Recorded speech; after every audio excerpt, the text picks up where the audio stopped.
You are watching South Asia Newsline, and here are the top stories we are tracking for you on Thursday, the 1st of February.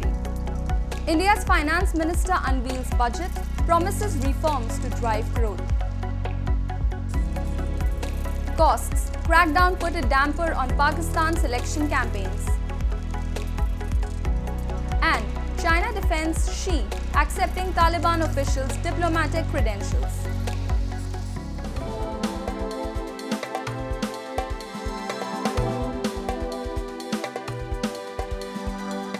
And now for all the details. India's Finance Minister Nirmala Sitharaman on Thursday tabled the interim budget in the Parliament, promising reforms to spur growth. Highlighting that the Indian economy is going through profound change, the Finance Minister in her speech said with inflation under control, all areas of growth are performing better than expected. She said major focus is being made on empowering farmers, women, youth, and the poorest population. All four require and receive government support in their quest to better their lives. Their empowerment and well-being will drive the country forward, she said. We need to focus on four major castes. They are Garib, Mahilaye, Yuva, and Annadata.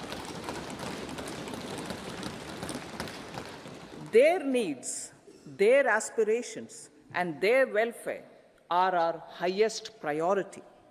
The country progresses when they progress. All four require and receive government support in their quest to better their lives. Their empowerment and well-being will drive the country forward.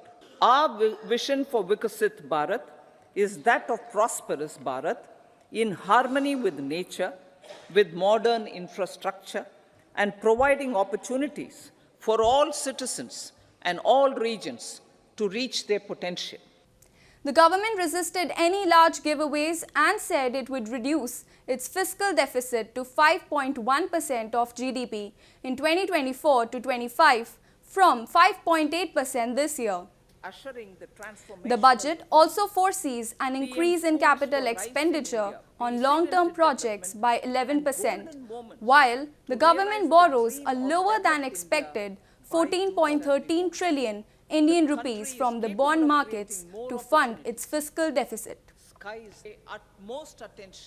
In the last budget ahead of general election, government stick to tradition and refrain to announce any big schemes, also keeping tax policies unchanged. देखिए announcement जो है वो बेहतरीन है क्योंकि आज जो budget भी इंटरिम था कोई बहुत ज़्यादा मुझे लगा नहीं कि जिसके अंदर कुछ चीज़ें ऐसी थी जो शायद आ सकती थी मैं उम्मीद कर रहा था लेकिन शायद कहीं बिकॉज ऑफ इंटरिम बजट तो वो नहीं सुनाई दी हैं लेकिन ऑफ कोर्स जो सबसे बड़ी बात थी कि इंफ्रास्ट्रक्चर के ऊपर काफ़ी ज़्यादा फोकस था जो कैपिटल एक्सपेंडिचर की बात हुई जैसे मैंने आपको बजट से ही पहले कहा था कि उसके अंदर एक काफ़ी बड़ा अमाउंट इंक्रीज होना चाहिए तो वो कहीं ना कहीं कंसीडर किया गया है. Praising the interim budget presented by Finance Minister, Prime Minister Narendra Modi has termed the budget inclusive and innovative. He said the budget has a reflection of the young aspirations of India, giving the guarantee of making India a developed country by 2047. However, the opposition has slammed the budget and said not very much came out of it. Well, it was one of the shortest speeches on record in the budget, and not very much came out of it. As usual, a lot of rhetorical language, very little concrete on implementation. Some serious questions about areas of omission, no reference to the success or failure of the PLI scheme, which is taking so much money. She talked about foreign investment without acknowledging that investment has come down significantly. She talked, frankly, about a number of things that are couched in vague language like for confidence and hope and so on. But when it comes to hard figures, there were very few figures available. Just months ahead of general elections, the opposition INDI bloc suffered another political blow as former Jharkhand Chief Minister Hemant Soren was arrested by ED on Wednesday evening in a money laundering case. Before his arrest, he submitted his resignation to the state governor, and Hemant Soren has been chosen as the new leader of JMM's legislative party.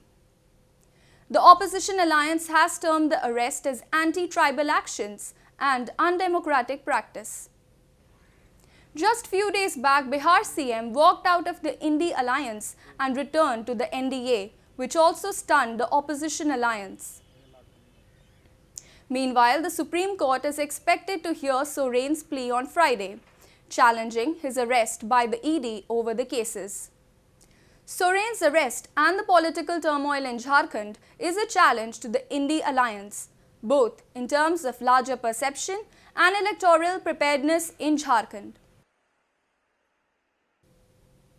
Moving on, higher living costs and political uncertainty have muted Pakistan's once boisterous election campaigns, with both candidates and those who supply them with materials bemoaning the need to do more with much less. Traditionally a festive event, complete with lots of spending on printing and advertising, Pakistan's electioneering campaign has been relatively muted amidst political uncertainty and crippling economic crisis. The 8th of February vote takes place as Pakistan battles an economic crisis marked by high inflation and a weak currency.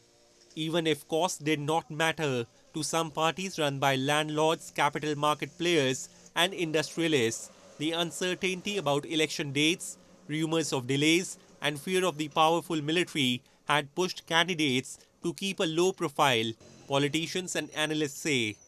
इस वक्त बहुत उरूज पर है महंगाई, इस वजह से भी लोग काफ़ी मोहतात हैं। दूसरा ये कि लोग इसलिए दिलचस्पी नहीं ले रहे हैं कि अल्लाह ना करे कि हम दिलचस्पी लें इलेक्शन में, खर्चा करें, झंडे लगाएं, बैनर्स लगाएं और आगे जाके इलेक्शन कैंसिल हो जाए।